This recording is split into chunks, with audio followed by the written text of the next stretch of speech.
یہ ایک سجدہ جسے تو گرا سمجھتا ہے، یہ ایک سجدہ جسے تو گرا سمجھتا ہے، ہزار سجدوں سے دیتا ہے آدمی کو نجات۔ یہ ایک سجدہ جسے تو گرا سمجھتا ہے، ہزار سجدوں سے دیتا ہے آدمی کو نجات۔ نہ مسجد میں نہ بیت اللہ کے دیواروں کے سائے میں، نہ مسجد میں نہ بیت اللہ کے دیواروں کے سائے میں، نماز عشق ادا ہوتی ہے تلواروں کے سائے میں۔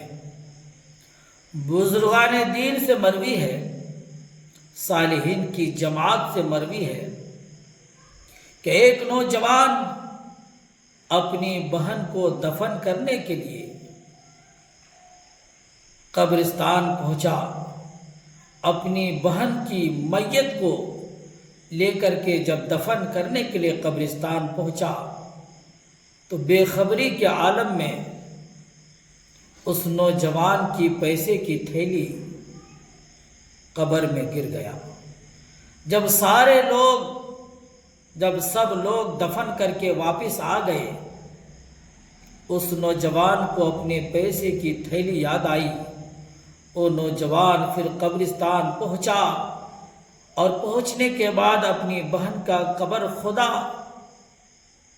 جب قبر کھودا تو دیکھا، اپنی آنکھوں سے دیکھا کہ اس کی بہن کے قبر میں آگ کے شعلے بھڑک رہے ہیں۔ وہ نوجوان ان مٹیوں کو فوراً بہن کے قبر میں ڈالا اور واپس بھاگتا ہوا، دوڑتا ہوا اپنی ماں کے پاس پہنچا اور پوچھا، امی جان، میری بہن کی زندگی میں کیا اعمال تھے، اعمال کیسے تھے؟ ماں نے پوچھا، بیٹا ہوا کیوں، کیا وجہ ہے؟ اس نوجوان نے اپنی ماں سے کہا، ماں، میں نے دیکھا کہ میری بہن کے قبر میں آگ کے شعلے، آگ کی چنگاری، آگ کے شعلے بھڑک رہے ہیں۔ اللہ اکبر۔ اس نوجوان کی ماں نے کہا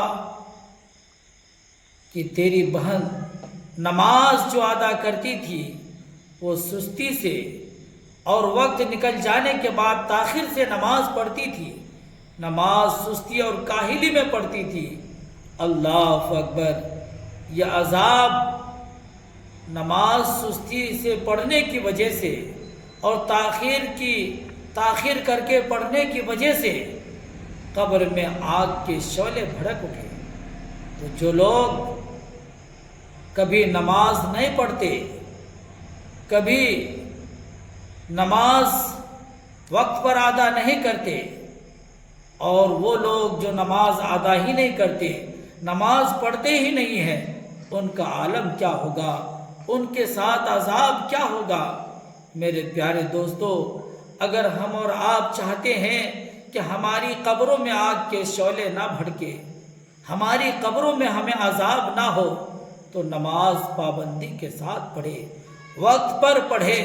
اس لیے تو شاعر کہتا ہے، یہ ایک سجدہ جسے تو گرا سمجھتا ہے، یہ ایک سجدہ جسے تو گرا سمجھتا ہے، ہزار سجدوں سے دیتا ہے آدمی کو نجات۔ خدا حافظ۔ السلام علیکم ورحمۃ اللہ وبرکاتہ۔